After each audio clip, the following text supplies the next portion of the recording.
Naval chief admiral زکاولا نے کہا کہ ملک کی سیکیورٹی کے حالات پیچیدہ اور چیلنجز ابھی تک درپیش ہیں۔ ہم خطے میں طاقت کا توازن متوازن رکھنا چاہتے ہیں۔ پاک بحریہ کے نئے سربراہ ایڈمرل ظفر محمود عباسی پاک بحریہ میں کئی اہم عہدوں پر فائز بھی رہ چکے ہیں۔ انہیں غیر معمولی پیشہ ورانہ خدمات کے اعتراف میں ہلال امتیاز ملٹری سے بھی نوازا جا چکا ہے۔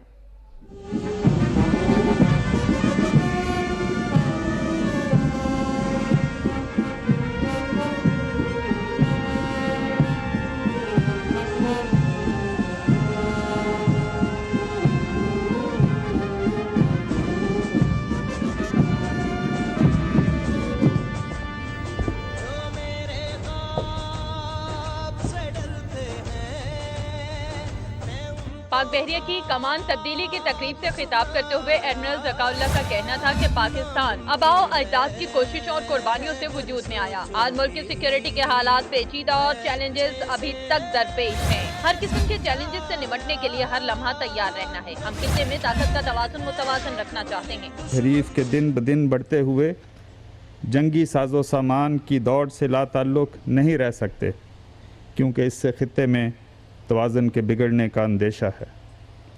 اس لیے ہم اپنی کوششوں سے طاقت کے توازن کو قائم رکھنا ضروری سمجھتے ہیں، تاکہ یہاں کوئی بھی اپنی اجارہ داری قائم نہ کر سکے۔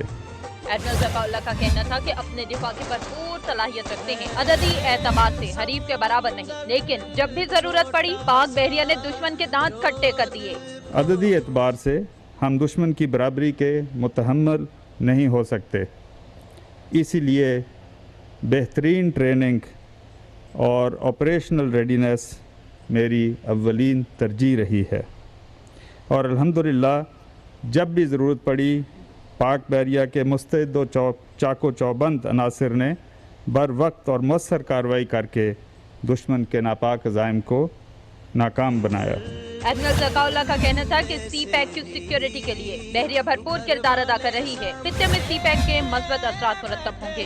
امن اور خوشحالی کی ایک بڑی ضمانت چائنا پاکستان اکنامک کوریڈور ہے، جو خطے کے دیگر ممالک کے ساتھ باہمی تعاون اور اقتصادی استحکام کو فروغ دے گا۔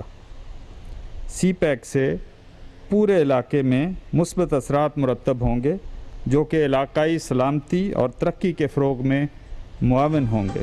ایڈمرل زکاولا کا کہنا تھا کہ پاک بحریہ دنیا کی بہترین فورسز میں شامل ہے۔ چین کے ساتھ فریگیٹ کا معاہدہ طے پا گیا ہے، 8 سب مرین کا معاہدہ بھی طے پا چکا ہے۔ مزید میزائل کرافٹ فلیٹ میں شامل ہو رہے ہیں۔ مسلح افواج میں تعاون ہمارا قیمتی اثاثہ ہے، جس پر ہمیں فخر ہے۔ میزائلوں کے کامیاب تجربوں پر مقامی صنعت کی کاوشوں کو سراہتے ہیں۔ یقین ہے پاک بحریہ ترقی کا سفر